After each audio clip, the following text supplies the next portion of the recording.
Hello, this is the Podsquad. What? Anyway, I'm Will and I'm going to be doing a review of Battlefield 1. Where to start? Because Battlefield 1 is kind of in two separate major parts, if you ask me. The first part is where I will start, the campaign.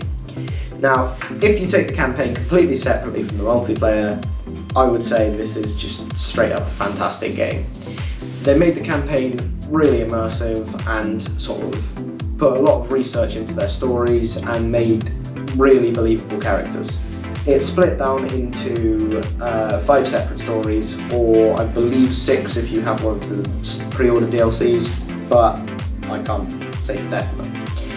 These stories each follow a different part of the war and a different a different self-contained story, which has an aspect of the war. One of the campaigns is to act as an American pilot. There is a English tank crew. There is an Australian soldier in Gallipoli. There is an Italian fighting Hungarian forces, and finally there is another campaign which I've forgotten. Wanted Arabia? Yeah. It's kind of the poster campaign, so I probably shouldn't forget that one. But anyway, each campaign had its own chain of events. Some of them, for me personally, were better than others. I'd have to say, for me, the Italian campaign was the most believable in terms of story, even if it was not the most believable in terms of the actual gameplay, given that the first mission of this campaign, you are essentially a one-man murder machine. As for the worst campaign, I would probably say it's the Lawrence of Arabia campaign, because although they had a lot of scope to put into it, they made sort of the entire campaign happen around one level, which severely limited what they actually had access to. Overall though, as I said before, the campaign, each of them are really worth playing. This, mixed with I would say, award-winning soundtrack, makes it sort of exactly what I'd want for a campaign set in World War I. Then we move on to the multiplayer, which for me personally was a lot worse than I was expecting it to be. Though it wasn't bad, and I still enjoyed playing it, it first of all had a lot of inaccuracies to it, but then again they are trying to make a video game set in a particularly static time period, which you can kind of forgive them for. But quite a lot of the weapons they have in it are machine guns and things like that, which would have only been experimental or used right at the very end of the war, meaning they wouldn't be used quite as readily as they were.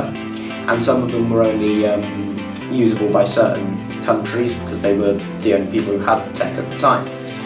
One particular major inaccuracy that I got kind of annoyed at is the Oil of Empires operation, because there were a series of operations, new game mode that came to Battlefield 1, which followed each of the campaigns effectively, and it was a short collection of missions that tell the story in a multiplayer scenario rather than a single player scenario.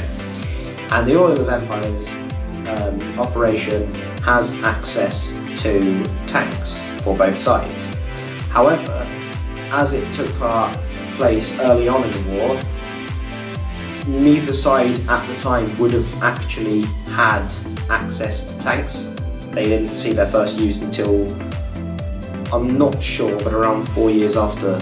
It's like halfway through, 1916. Oh, okay. So it would have been 3 years after Oil of Empires takes place, which is 1940. Which, as I said, that annoys me a lot, because obviously that's a humongous inaccuracy that they've just overlooked. Which, to be honest, taking tanks out of that operation wouldn't have been such a big loss. I mean, you would have still had the foot soldiers, the fighting, the whole thing. And also, it would have made assaulting various places a lot easier for the attacking team, which, with that particular operation, I think is a bit biased towards the defending team anyway, so if you ask me, it needed to be a bit balanced. The vehicles are fun to play in. They're using much of the old style that Battlefield had, which sort of is just a tried and tested and working system, with the exception of tanks being self-repairing and nigh indestructible, which is something a lot of people have complained about. But handled right, tanks can often be dealt with. And the actual infantry, as I said, has their sort of formulaic system that Battlefield has. The biggest problem with the multiplayer is that, though, acting as a double-edged sword, given that the tried and tested system is getting a bit samey by now. Finally, I'll leave it with this. First thing, and this is a really big peeve of mine, they have the medic class, yet nobody does anything medic related when playing as it, and I don't understand the point of that. But as I said, that's a personal peeve, and if you can tell me why you would do that, sure. And then secondly, my final rating of it, I'd probably give it a 7 out of 10. This has been the Pod Squad on Battlefield 1. Thanks. Please like, comment and subscribe.